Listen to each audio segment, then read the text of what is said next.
మాట చెప్పాడు. ఇంకా చెప్పాలి, ఆ రోజున్న కిరణ్ కుమార్ రెడ్డి గారు ఒకటి చెప్పాడు, పరిటాల రవి హత్య కేసులో జగన్మోహన్ రెడ్డిని కాపాడడానికి నేను 60 రోజులు కష్టపడ్డాను అన్నాడు. కష్టపడ్డాడు అంటే దాని అర్థం ఏంటి? ఇప్పుడు లేనటువంటి వ్యక్తిని ఎవరినో కాపాడేటువంటి ప్రయత్నం లేదు కదా, చేయలేరు కదా. దాంతో సంబంధం లేని ఎల్లైనో పుల్లయ్య కోసమో కాపాడేదానికోసం 60 రోజులు కష్టపడక్కర్లేదు కదా. మరి కిరణ్ కుమార్ రెడ్డి గారు చెప్పాలి ఏం కష్టపడ్డాడు. మా అచ్చన్న గారు ఏమీ మాట్లాడాల, అందరూ చెప్పినటువంటి మాటల్ని గుర్తు చేశాడు. రోసయ్య గారు ఇట్లన్నారు, ఆ రోజు జరిగిన సంఘటనలు ఇవి, బొత్స సత్యనారాయణ గారు ఇదన్నారు. నేనేం చెప్తున్నాను, ఇవాళ చరిత్రలో జరిగినటువంటివన్నీ ఒక్కసారి గుర్తు చేస్తున్నాం తప్ప అభూత కల్పనలు మేమేం కొత్త కల్పించి చెప్పడం లేదు కదా జగన్మోహన్ రెడ్డి గారి మీద.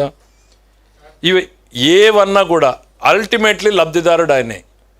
అది కోడికత్త అయినా గులకరాయి అయినా, తండ్రి మరణమైనా బాబాయ్ హత్య అయినా, అన్నింటినీ ఆయన ఒక సింపతిగా మలుచుకునేటువంటి ప్రయత్నం చేయడంలో ఆయన ఎక్స్పర్ట్. ఓ సంఘటన జరుగుతుంది, చేయించేది ఆయనే, మళ్ళీ బాధితుడిగా నటించేది ఆయనే. నేను అందుకే చెప్తా ఉన్నా కదా, ఈ సమాజానికి వైసీపీ హానికరం, వైసీపీ నెవర్ అగైన్ అనేటువంటిది నేను అందుకే అంత బలంగా శాసనసభలో కూడా చెప్తా వస్తున్నాను నేను. సార్ చెప్పండి.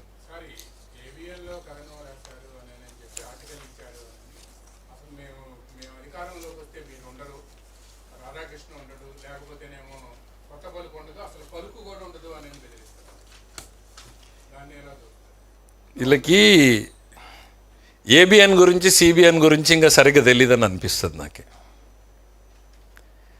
రాజకీయాల్లో సిబిఎన్ ఎట్లాంటి వ్యక్తి అనేటువంటిది ఒక్కసారి చూడండి మీరు. అభివృద్ధి సంక్షేమం అనేటువంటిది ఆయన విధానం.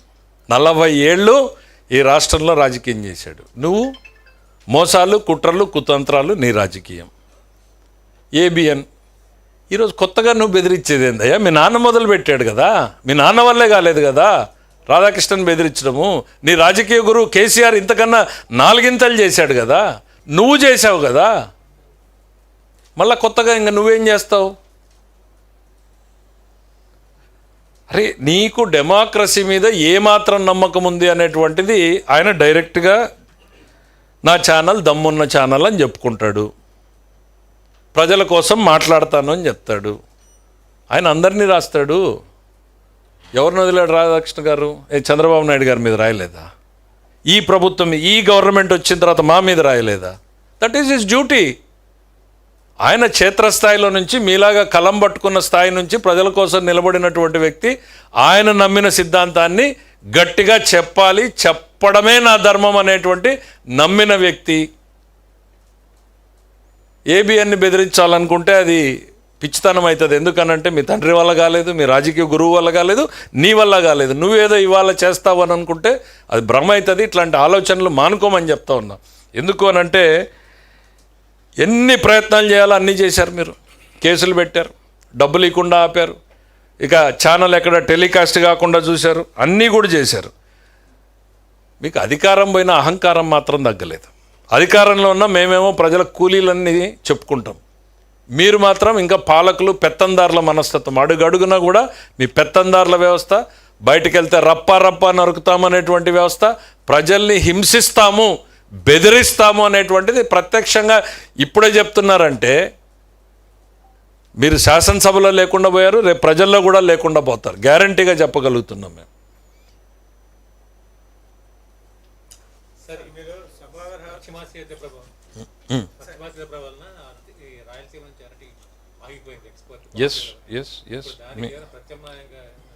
చెప్తాను. డెఫినెట్గా ఒక్క అరటిపండు మీదనే కాదు, చాలా వాటి మీద ఇవన్నీ ప్రభావం పడేటువంటి పరిస్థితులు ఉన్నాయి. వాటిని అన్నింటినీ కూడా, ఎందుకనంటే యుద్ధం అనేటువంటిది ఎవ్వరి చేతిలో లేనటువంటి పరిస్థితులు మనకివి.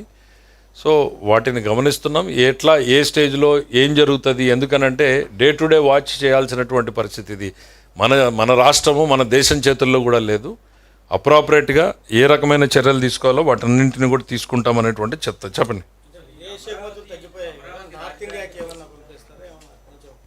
అంటే బేసిక్గా విత్ ఇన్ ది కంట్రీ ఏమవుతుందంటే ఎస్టాబ్లిష్డ్ మార్కెట్స్ ఆల్రెడీ ఉంటాయి. ఎక్స్పోర్ట్ ఉన్నప్పుడే మనకి ఆ సర్ప్లస్ బయటికి పోతుంది, ప్రైస్ మెయింటైన్ అవుతుంది.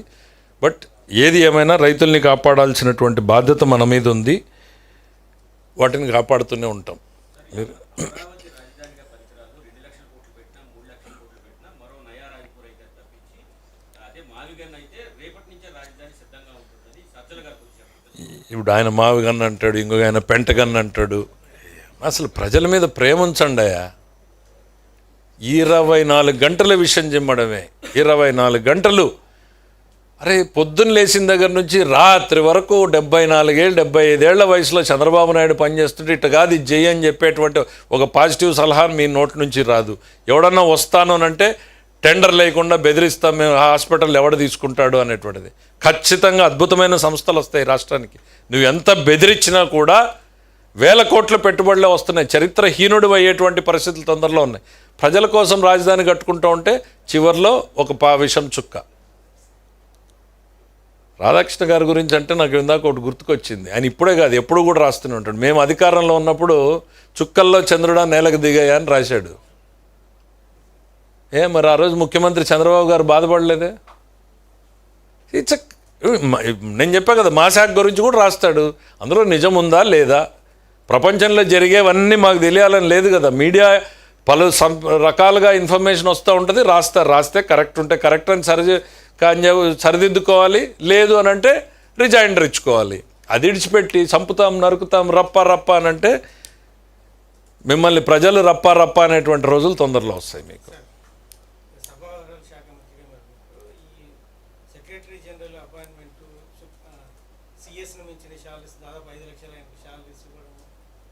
అసెంబ్లీలో సిబ్బంది పోయి స్టాఫ్ పోయి అక్కడ అతన్ని తీసేయాలని చెప్పేసి అక్కడ రిక్వెస్ట్ చేసే ప్రయత్నం చేయడం కానీ మీ దృష్టికి నా దృష్టికి డైరెక్ట్గా అయితే నన్ను ఏ ఎంప్లాయీ సంఘం కూడా మాట్లాడలేదు. మీలాంటి మిత్రులు మాట్లాడిండేదే తప్ప ఏ ఎంప్లాయీస్ నా దగ్గరకు రాలేదు, నన్ను అడగలేదు, నాకు రిప్రజెంటేషన్ ఇవ్వలేదు.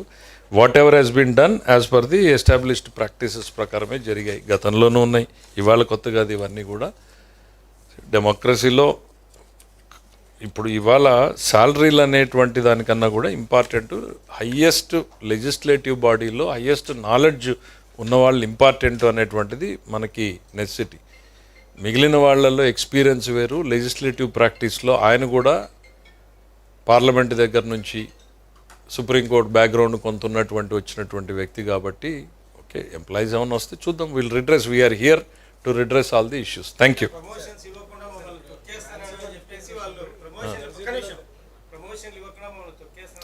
చిన్న ఇష్యూ మాట్లాడదు వాళ్ళకి ఎవరికన్నా ఎంప్లాయీస్కి ఎవరికన్నా గ్రీవెన్స్ ఉంటే వాళ్ళు వచ్చి రిప్రజెంట్ చేస్తారు. We are here to sort out.